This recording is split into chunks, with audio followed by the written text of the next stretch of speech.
পৌরপতি শীতাংশু রায়,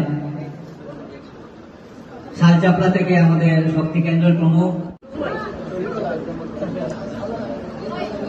সবাই সুন্দরভাবে দিলে মনে হয় ভালো হবে। সাংসদ নির্বাচিত হওয়ার পর দিল্লি থেকে শিলচরে ফিরে সংবর্ধনায় ভাসছেন পরিমল শুক্লবৈদ্য। শিলচর লোকসভার বিভিন্ন স্থানে সংবর্ধনা জানানো হচ্ছে নবনির্বাচিত সাংসদকে। মঙ্গলবার কাটিগড়া বিধানসভা সমষ্টির 4টি মণ্ডলে কৃতজ্ঞতা জ্ঞাপন সভায় বিশাল সংবর্ধনার জোয়ারে ভাসলেন নবনির্বাচিত সাংসদ পরিমল শুক্লবৈদ্য।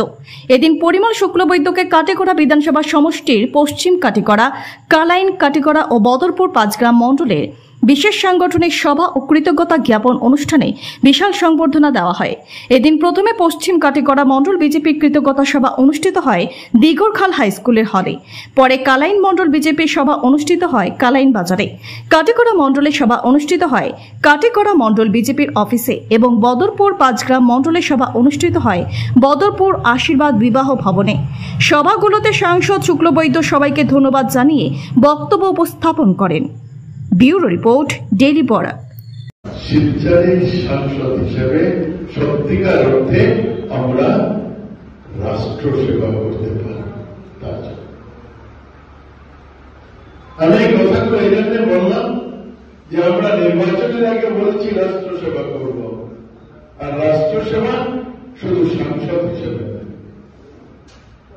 রাষ্ট্রের কাজ জিপি মেম্বার করে, জিপি পঞ্চায়েত করে, জেলা পরিষদ করে। কাজে যদি জিপি থেকে আরম্ভ করে বিধানসভা থেকে লোকসভা সবাই মিলে যদি আমরা রাষ্ট্র সেবা করি, তাহলে আজকে সভাটা মণ্ডল ভিত্তিক শেষ করলে হবে না। আমরা শিলচর লোকসভার চর্চা এখানে এসেছি, তো শুভেচ্ছা আমাদের খুব সন্তান অল্পকালের মধ্যে। আমি তো এটা পারব না, আমাকে তো পার্লামেন্টে যেতে হবে। এই সময়ের মধ্যে আমি যেমন ভারতীয় জনতা পার্টির কর্মী হিসেবে আপনাদের কাছে এলাম, আপনারা যারা শক্তি কেন্দ্রে আছেন, আপনারা যারা ভোটে আছেন, আপনাদেরও ওই ভোটের যারা ভারতীয় জনতা পার্টির সমর্থক তাদের কাছে যেতে হবে। তাদেরকেও আপনাদের গিয়ে ভারতীয় জনতা পার্টি যেহেতু জিতেছে, ভারতীয় জনতা পার্টির হয়ে শ্রদ্ধা নমস্কার জানিয়ে আসতে হবে।